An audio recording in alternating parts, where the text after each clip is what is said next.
On est enseignant pour la vie. Quand on est enseignant, on l'est pour toute la vie. D'accord maintenant déficit enseignant bi yéen nan ngeen jàppe moo ko waral. D'abord, je dénonce ça parce que quand j'étais en exercice, j'étais le responsable syndical chargé de la communication. Et syndicat bi doon milité doon UDEN, centrale bi doon UNSAS. daawuñu tey ci dénoncer déficit personnel enseignant à condition d'apprentissage et de séjour dans les écoles. Je ne peux pas comprendre qu'un pays bu bëgg dem dans l'émergence am en même temps un déficit d'enseignants. Qui va s'occuper des élèves? Qui? Mais il faut se poser des questions. Qu'est-ce qui explique ce déficit? J'ai écouté une autorité du ministère tenter d'expliquer, mais c'était très difficile. Par de personnel de retraite, de décès. Mais c'est parce que justement, anticipation dans le secteur, oui, ci secteur enseignement, les enseignants ne trouvent plus le plaisir d'y rester. L'enseignant, c'est un travail fastidieux, très difficile. Mais tu n'arrives pas, comme on l'a dit tout à l'heure, à tirer ton épingle du jeu. Bon, tu dépenses beaucoup d'énergie, tu fais beaucoup de sacrifices. À la fin du mois, boo jëlee sa bulletin de salaire, da nga naan mais non, je vais aller faire autre chose ou bien xam nga. Moo tax dans beaucoup de corps ña nga fa gis à l'origine c'était des enseignants. Donc dañuy migrer. D'autres, bon, je sais qu'une grande partie aussi dem nañu ci immigration parce que ils pensent que ailleurs ils peuvent vivre mieux. Mais c'est à l'État du Sénégal véritablement de mettre des mécanismes pour fixer les enseignants, pour intéresser et motiver les enseignants, ñu mën a toog def seen liggéey. Sinon ça va être difficile. Cheikh par rapport à ça parce que tamit keroog bi ñu dalalee Lamine Diante ñoo ngi doon waxaat moom mi nga xam ne syndicaliste la woon.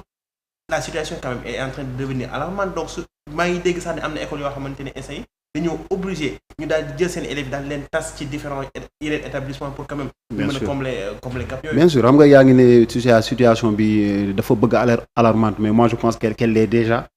léegi bon on nous dit que il manque 8000 enseignants. 8000 enseignants si par exemple on fait un calcul par exemple ñu jàpp ne école primaire par exemple ñoom ñëpp fa la ñu jàngale école primaire CI ba classe de CM2 c'est 6 classes. Donc si chaque école a besoin de 6 enseignants, finalement il y a 800 écoles qui sont pas encore opérationnelles.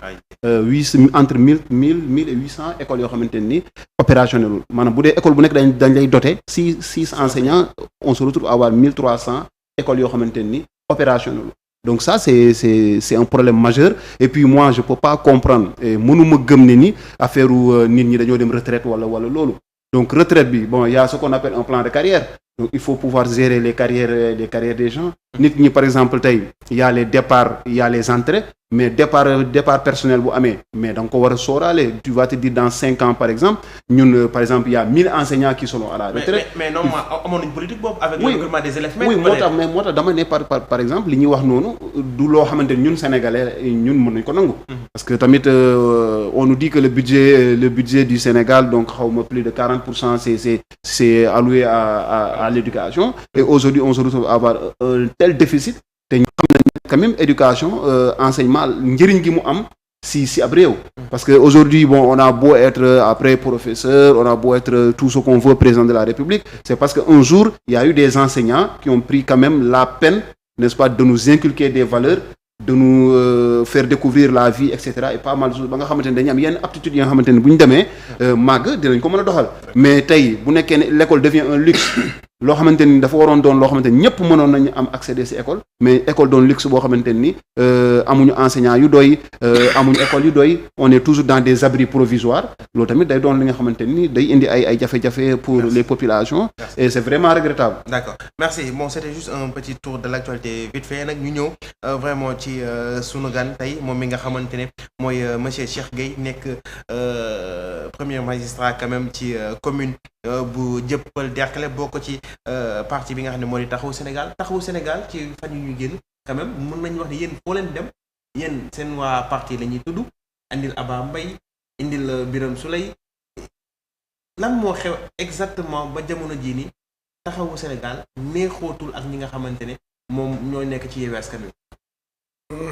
yaa ngi wax léegi ndaw nga mais am na mag mu nekkoon jóge fii Alaaji Thione Seck dafa woy bu am solo bu ñu doon wax siw du jàmm borom xam nga taxawu Sénégal dafa siiw ba nga xam ni képp kuy wax te tuddloo taxawu Sénégal rek da ngay defe ni waxuloo dara boo tuddul Abba Mbaye tuddloo Barthélémy Dias tuddloo Khalifa Sall tuddloo taxawu Sénégal pour yow waxuloo dara mais attention ci siiw ndax am naa sama benn xarit imam Pape Samb maa ngi koy nuyu nee na ma ku siiw tax taal sa kër bàyyi bu tàkkee nga fanaan biti donc ñoom ñëpp Khalifa Sall indi Khalifa Sall mais nañu nekk ci lu ñu nekk bàyyi ñu nekk ci lu ñu nekk ñun jotewuñu kenn ak dara on est en train vraiment de dérouler et de faire li nga xam ne moom la ñu war def ci contexte.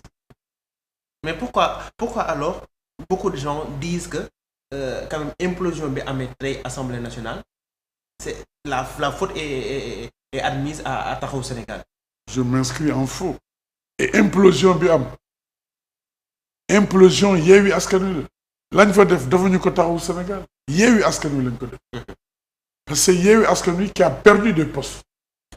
c'est Yewwi Askan Wi qui n'est plus soudé donc tous les composantes de Yewwi Askan Wi moo xam Taxawu Sénégal moo xam RP bu kile Déthié Fall moo xam PM bu Habib Sy ou même d'autres partis qui étaient représentés à l'Assemblée nationale mais war nañu toogaat réfléchir ce qui se passe comment en politique même dans la vie de façon simple vous pouvez être ensemble mu arriver à un moment où groupe boobu nekkoon ensemble am ñenn ci ñoom bëgg beddi ñeneen pour jël la ñu yoxoon fokkati ko ci ñoom jox ko ñeneen comment on peut comprendre ça mais c'est inélégant ça ne correspond pas à nos valeurs c'est pas de la politique c'est de la vertu c'est des valeurs mais su fekkee ne politique ay reniement la ay dénigrement ay coups fourrés ce n'est plus la politique boobu ñu bàyyi quoi c'est de l'amateurisme pur et simple et c'est la limite même de la méchanceté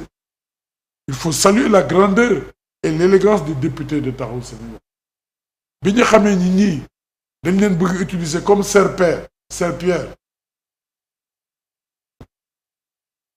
ñoom ñu ni non ñun duñu nangu ci loolu duñu na ku ñu sedd ci jàllu xet duñu ci lekk mar naan duñu tax a naan petit ñu ni yéen mënu leen considérer ñu ngi nekk Yewwi Askan Wi amoon ay position dans le bureau de l'Assemblée nationale nu ñëw war renouveler bureau bi ngeen bëgg ñu utiliser jël position ñu yoroon jox ko ñeneen kooku ko ànd lan la oui Taxawu Sénégal est pour l'unité mais nous ne sommes pas pour l'unité du cheval et du cavalier ñun ànd la ñu def ànd ndoo la ñu wax bokk ndey bokk bàyyi mais ànd fas ak borom fas wi rek mooy jëriñoo fas wi mais ñun ànd boobu nekkuñu si ànd dañuy nawlante dañuy yéenante dañuy yërmante dañuy jàppalante ndax njëlbeenu ñu taxawal bureau assemblée nationale mais am na poste yoo xam ne Taxawu Sénégal moo ko waroon jël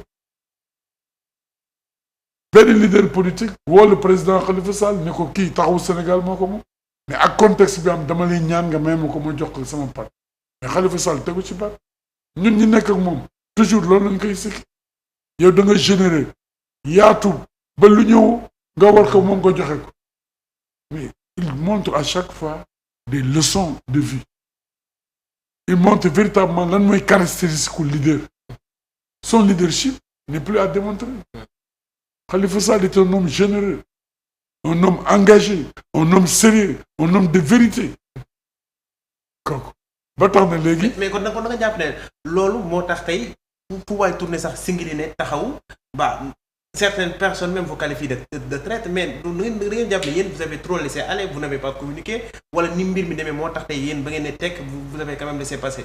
xam nga tôt ou tard la vérité finira par être acceptée am na yu bari ñoo xam ñu commencé di feeñ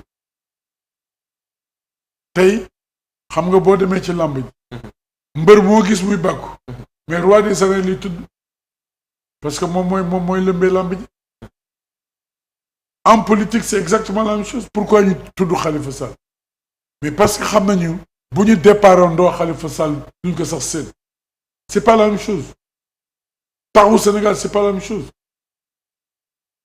au regard de l'expérience bi ñu am trajectoire bi ñu jaar ak lu ñu toll ak valeur yi ñu am mais ñun am na loo xam weesu nañ ko ci politique c'est de l'enfantillage ay defante ay jam nit couteau sur le dos cette forme de politique là. D'accord Cheikh sa réaction par rapport ak monsieur le maire li mu wax. C'était comme si que ñoom en fait lépp li nga xamante ne quand même ñoom ñoo ngi koy dund ils sont jetés en pâturage mais jusqu'à présent ñoom ñoo ngi garder seen savoir par rapport ak li nga xam ne moo xew Assemblée nationale. waaw bon xam nga Yewwi Askan Wi quand même bon man dama jàpp ne bon dafa yegg niveau boo xamante ni bon comme toute chose a une fin moom cycle am dafa jeex. parce que ñoom seen bopp non je m'explique ñoom seen bopp à l'origine ñoom ñoo wax ne ni ils vont pour les ensemble pour les locales bu ñu jógee local dañuy ànd élection kii législative ginnaaw loolu ku nekk mën nga demal sa bopp loolu la ñu waxante woon donc il se prépare pour le second tour certainement bu nekkee am na benn candidat bu bokk ci ñoom bu dem second tour ñu jàppale donc moi je me dis que bon dans tous les cas Yewwi Askan Wi man mënuma gis Yewwi Askan Wi 2024 ou bien au-delà donc c'est les membres de Yewwi Askan Wi les partis composants ku nekk ci ñoom di nga demal sa bopp wuti leneen léegi nag li am ba am man je trouve que c'est une situation regrettable bi nga xamante ni bon peut-être je sais pas forcément si ça va profiter si parti bi nga xamante ni mooy Benno Bokk Yaakaar autre mais union sacrée autour de Yewwi Askan Wi waa Pastef waa Taxaw waa PUR ñoom ñu bokkoon taxaw moo ëppoon doole mais malheureusement réel politique wane na ni loolu mënul continuer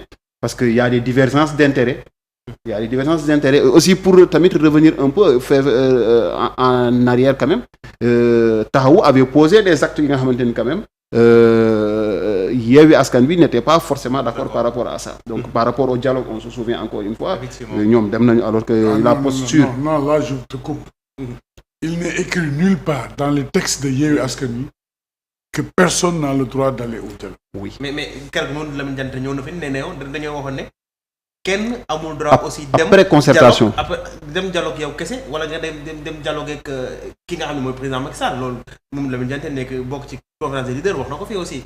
bon écoute xam nga ba muy wax Yewwi Askan Wi. parlement des leaders authentiques. les géniteurs de Yewwi Askan Wi. je n'ai rien contre moom Lamine Diante que je respecte beaucoup. mais am na ay propos yoo xam du ma ci appesantir. Yewwi Askan Wi biñ koy togg. man maa nga foon. bi ñu koy samp maa nga foon. pourquoi ñoom ñëpp à l'unanimité ñu d'accord ne Khalifa Sall c'est le président de la conférence des leaders. mais jamono yooyu mu ne conférence des leaders de Yewwi Askan Wi. fu ne ngay dégg Yewwi Askan Wi acte yi ñu doon posé. depuis qu'ils ont fait le coup fourré qu'ils ont fait fan nga déggati Yewwi Askan Wi. c'est des gens insignifiants à la limite. maa la wax loolu. qui se torse le dos naan Yewwi Askan Wi ban Yewwi Askan Wi. yeewuñu askan wi dañuy yeewu askan wi. ñu ngi yeewu askan wi fi mu toll yeewuñu kenn. c'est ça la vérité. donc bëgguma dugg ci yenn considération d'accord merci. moo tax ñiy wax naan non dafa ak non à terme je ne pense pas. D'accord. parce que parti d'opposition bu ñu perdre de vue. te ni experts yi war na nit ñi élection présidentielle actuellement ci contexte actuel bi kenn mënu ci génn au premier tour. il faut nécessairement un second tour. mais bu ñu demee second tour parti yi nga xam ne ñoo nekk ci